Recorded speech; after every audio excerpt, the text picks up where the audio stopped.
दोस्तों, कैसे हो आप सभी लोग। आई होप कि आप सभी लोग स्वस्थ होंगे और मस्त होंगे और अपनी तैयारी अच्छे से कर रहे होंगे। तो आज इस वीडियो में हम वेरी मोस्ट इम्पॉर्टेंट टॉपिक को समझने वाले हैं, जो कि क्या है तो श्रेणी परपथ से हानि और समांतर परपथ से लाभ। यानी श्रेणी क्रम में हमें जोड़ने पर प्रतिरोधों को कौन से हानि होंगे और समांतर क्रम में जोड़ने पर कौन से लाभ होंगे, इसके बारे में जानने वाले हैं। उसके बाद हम बात करेंगे विद्युत धारा के उसमें प्रभाव के बारे में। फिर उसके बाद चालक में व्यय विद्युत ऊर्जा की अगर गणना करनी है तो हमें कौन सा फार्मूला लगाना होगा, कितने फार्मूले होते हैं। अगर हमें ऊष्मा की गणना करनी है तो कितने फार्मूले होते हैं, कौन सा फार्मूला यूज करना होगा। तो इन सभी टॉपिकों के बारे में इस वीडियो में हम बात करने वाले हैं। तो सबसे पहले हम बात करेंगे श्रेणी परपथ से हानि, यानी श्रेणी क्रम परपथ से क्या क्या हानि होती है हमें। अगर वीडियो पसंद आएगा, अगर आपकी समझ में आता है तो वीडियो को लाइक करके चैनल को सब्सक्राइब जरूर कर लीजिएगा। और हाँ, ऑल नोटिफिकेशन दबाना ना भूलिएगा, क्योंकि ऑल नोटिफिकेशन जब आप ऑन करेंगे तो इसी तरह की हेल्पफुल और मज़ेदार वीडियो आप सभी लोगों तक पहुँचती रहेगी। तो चलिए देर न करते हुए सबसे पहला आप हेडिंग कर लीजिए श्रेणी परपथ से हानि। तो श्रेणी परपथ मैंने क्या बताया था, देखिए यहाँ पर श्रेणी क्रम में मैंने बताया था कि क्या होता है, दो या दो से अधिक प्रतिरोध होते हैं, उनका पहला सिरा दूसरे के पहले सिरे से और दूसरे का दूसरा सिरा तीसरे के पहले सिरे से इस प्रकार से जुड़े होते हैं। इसमें धारा मैंने बताया था सेम जाती है, धारा क्या होती है, सेम प्रवाहित होती है। अब देखिए यहाँ पर अगर बाई चांस मान लीजिए कि ये खराब हो गया या ये उपकरण अगर खराब हो जाता है या कहीं से टूट जाता है, तो जब ये उपकरण टूट गया तो परपथ पूरा टूट गया।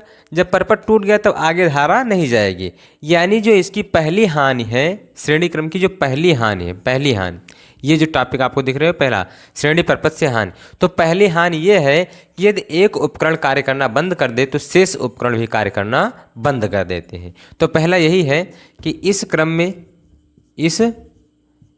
क्रम में यदि एक उपकरण कार्य करना बंद कर दे, यदि एक उपकरण कार्य करना बंद कर दे, कार्य करना बंद कर दे तो शेष उपकरण भी कार्य करना बंद कर देते हैं। तो शेष उपकरण भी कार्य करना बंद कर देते हैं, भी कार्य करना बंद कर देते हैं, बंद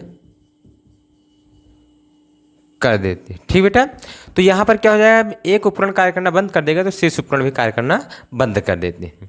अब इसके बाद यहाँ पर क्या होगा, देखिए यहाँ पर दूसरे नंबर पर क्या होता है, देखिए ये जो धारा जा रही है ये यही यहाँ पर देखिए एक ही सेल से तो जा रही है, एक ही बैटरी से, तो इसका जो बटन होगा कुंजी, यहाँ पर देखिए ये कुंजी एक ही तो है इसमें। अगर ये कुंजी निकाल लिया जाए तो क्या हो जाएगा, सारे उपकरण बंद हो जाएंगे। अगर मैं चाहूँ कि केवल ये उपकरण है, यहाँ पर मान लीजिए बल्ब लगा हुआ है, यहाँ पर बल्ब लगा हुआ है मान लीजिए, ठीक बेटा, और एक बल्ब यहाँ पर लगा हुआ है। अब मैं चाह रहा हूँ कि केवल ये बल्ब जले, ये बल्ब ना जले, तो क्या करना होगा, मैं अगर स्विच बंद कर दूँ तो क्या ये बल्ब बंद हो जाएगा, केवल यही जलेगा? नहीं, ऐसा नहीं। अगर मैं स्विच बंद कर देता हूं तो धारा जाना बंद हो जाएगी, और जब धारा जाना बंद हो जाएगी तो ये बल्ब भी बंद हो जाएगा, ये बल्ब भी बंद हो जाएगा। यानी आप कह सकते हैं कि इस क्रम में सभी उपकरणों का एक ही स्विच होता है, इसलिए आवश्यकता पड़ने पर या आवश्यकता अनुसार इसे बंद नहीं किया जा सकता है। ठीक बेटा, तो यहाँ पर मैं लिख दे रहा हूँ कि इस क्रम में सभी उपकरण का एक ही स्विच होता है, का एक ही स्विच होता है, इसलिए आवश्यकता पड़ने पर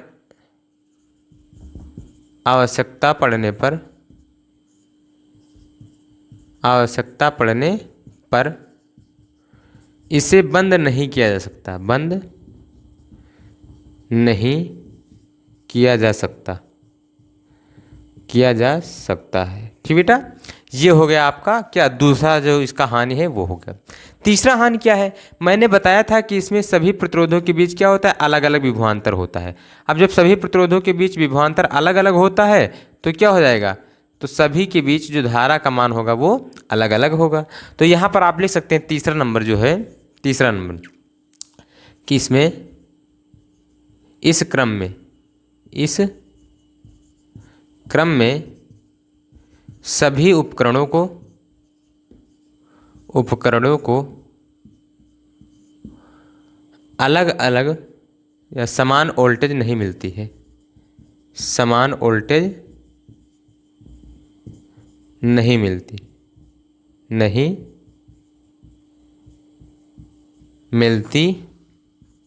है। अब जब समान वोल्टेज नहीं मिलेगा तो अच्छे से कार्य नहीं कर पाएगा, इसलिए इस क्रम में उपकरण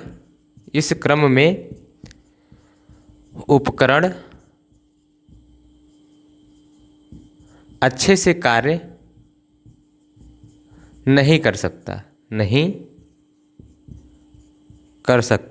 ठीक है बेटा, ये हो गया क्या, तो श्रेणी क्रम में जुड़े परपथ से हानि। अब अगर हम बात करें समांतर क्रम से लाभ क्या है, तो ठीक इसका उल्टा समांतर क्रम से लाभ हो जाएगा। क्या हो जाएगा उसमें कि इस क्रम में एक उपकरण कार्य करना बंद कर दे तो शेष उपकरण कार्य करते रहते हैं, ये हो जाएगा। यहाँ पर क्या हो जाएगा, इस क्रम में सभी उपकरण का एक ही स्विच, सभी उपकरण का अलग अलग स्विच होता है, इसलिए इसे आवश्यकता पड़ने पर बंद किया जा सकता है, ये होगा। इसमें क्या है, इस क्रम में सभी उपकरणों को समान वोल्टेज मिलती है, इसलिए इस क्रम में उपकरण अच्छे से कार्य कर सकते हैं। ठीक बेटा, तो ये हो जाएगा क्या, समांतर क्रम के लाभ। तो आप दूसरी हेडिंग कर लीजिए, पहली तो टॉपिक आपके हो गए, अब दूसरी हेडिंग करिए आप समांतर परपथ से लाभ। समांतर परपथ से लाभ में क्या हो जाएगा, तो यहाँ पर मैं बता रहा हूँ, इस क्रम में यदि एक उपकरण कार्य करना बंद कर दे तो शेष उपकरण कार्य करते रहते हैं। क्यों करते रहते हैं, क्योंकि यहाँ पर चित्र देखिए, समांतर क्रम का चित्र देखिए, जो समांतर क्रम का चित्र है आपका, ये यहाँ पर मान लीजिए क्या लगा हुआ है, बल्ब लगा हुआ है।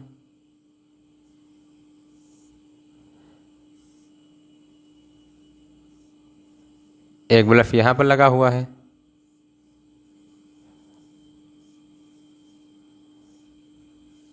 एक बल्ब यहाँ पर लगा हुआ है। ठीक बेटा,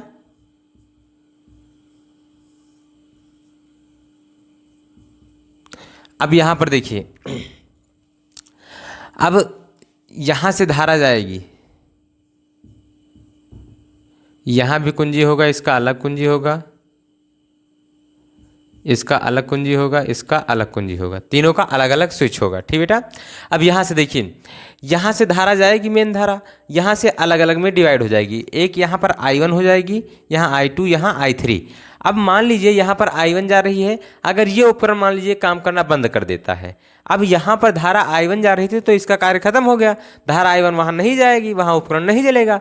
लेकिन यहाँ पर देखिए, इसमें धारा I2 जा रही है, ये उपकरण जलेगा, ये खराब हो गया है, तो ये नहीं कि ये भी नहीं जलेगा, क्योंकि इसमें धारा अलग जा रही थी, इसमें धारा अलग जा रही थी, तो ये खराब हो गया, तो ये इसका काम खत्म। लेकिन ये जो है वो अपने आप में ये अपना कार्य करता रहेगा, ऐसे ये भी कार्य करता रहेगा, क्योंकि इस तरफ अलग अलग धाराएं आ रही।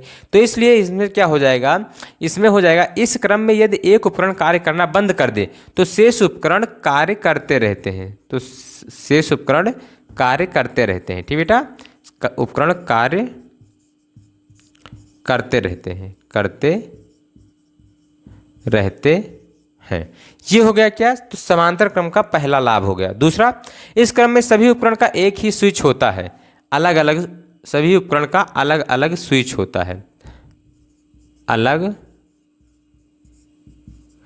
अलग स्विच होता है, इसलिए आवश्यकता पड़ने पर इसे बंद किया जा सकता है। ठीक बेटा, आवश्यकता पड़ने पर इसे बंद किया जा सकता है, दूसरा लाभ हो गया आपका। तीसरा, इस क्रम में सभी उपकरणों को समान वोल्टेज मिलती है, इसलिए इस क्रम में उपकरण अच्छे से कार्य कर सकते हैं। ठीक बेटा, कर सकते हैं। ये हो गया क्या, समांतर क्रम से लाभ हो गया। तो पहला और दूसरा टॉपिक जो था आपका हानि और लाभ, श्रेणी क्रम से हानि और समांतर क्रम से लाभ, वो दोनों मैंने आपको अच्छे से बताया है, आपके दिमाग में बैठ गया होगा। आगे हम बढ़ते हैं अगले क्वेश्चन की तरफ। अगला क्वेश्चन जो है आपका क्या है, अगला टॉपिक कह रहा है विद्युत धारा का उसमें प्रभाव क्या होता है।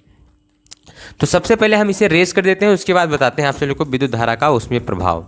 देखिए, बहुत इजी है विद्युत धारा का उसमें प्रभाव। क्या होता है, जब आप विद्युत प्रवाहित करते हैं तो यदि किसी चालक के ताप में परिवर्तन होता है, ठीक बेटा, तो इस घटना को हम क्या कहते हैं, या इस परिघटना को हम क्या कहते हैं, तो इस परिघटना को हम कहते हैं विद्युत धारा का उसमें प्रभाव, ठीक बेटा।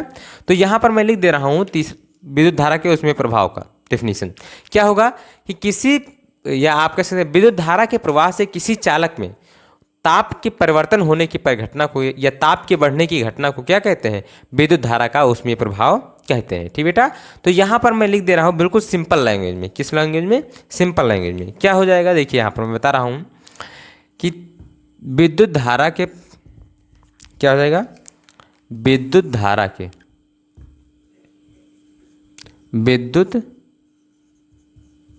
धारा के प्रवाह से किसी चालक में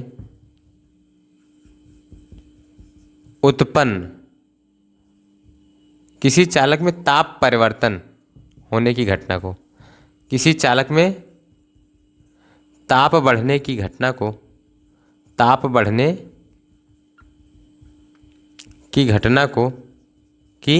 घटना को विद्युत धारा का उसमें प्रभाव कहते हैं, विद्युत धारा का उसमें प्रभाव कहते हैं, ठीक बेटा। ये हो गया क्या, विद्युत धारा का उसमें प्रभाव। आगे हम बात करते हैं किसके बारे में, चौथे नंबर टॉपिक के बारे में। चौथा नंबर टॉपिक आपका क्या है, चालक में वेव विद्युत ऊर्जा की गणना। देखिए चालक में वेव विद्युत ऊर्जा की गणना करने के लिए आपको क्या लिखना हो, फार्मूला इसमें याद तो करना होता है। तो आप लिखिए, क्या लिखिए, यदि Q कूलाम आवेश को t सेकेंड तक प्रवाहित किया जाने में प्रवाहित धारा या उत्पन्न धारा, तो मैं यहाँ पर लिख दे रहा हूँ कि किसी चालक में, कौन सा टॉपिक है आपका, चौथा नंबर टॉपिक देखिएगा कि किसी चालक में Q कूलाम आवेश को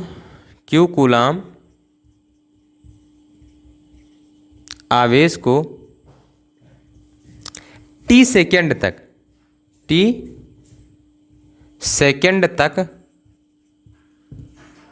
प्रवाहित करने में उत्पन्न धारा कितनी हो जाएगी, तो उत्पन्न धारा जो I इक्वल टू हो जाएगी Q/T हो जाएगी। कितनी हो जाएगी, I इक्वल टू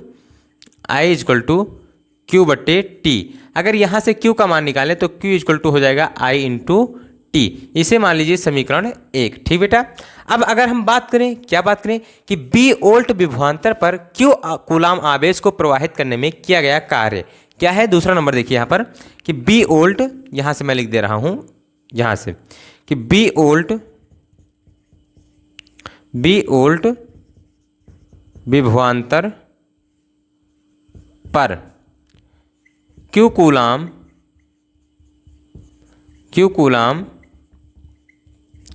आवेश को प्रवाहित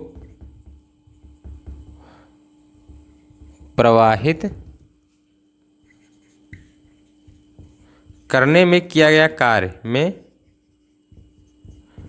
किया गया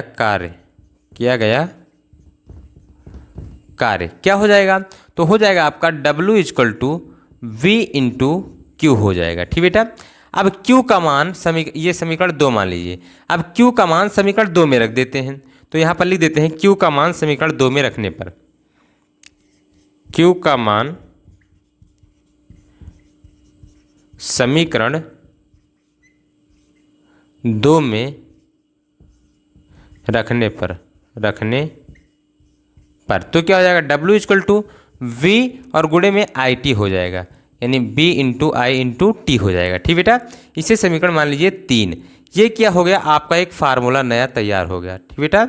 V into I into T, ये भी फार्मूला है, आपको याद रखना है। ये तो फार्मूला आपको मैंने बताया ही है पहले। अब अगर क्या बताएं यहाँ पर देखिए, ओम के नियम से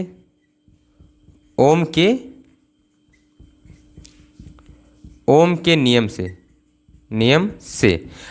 के नियम से क्या होता है, V equal to I into R होता है, या I इक्वल टू क्या होता है, B/R आर होता है। ठीक बेटा, तो यहाँ पर देखिए मैं क्या लिखने जा रहा हूँ, देख लीजिए। तो यहाँ पर मैं लिखने जा रहा हूँ v का मान समीकरण 3 में रखने पर।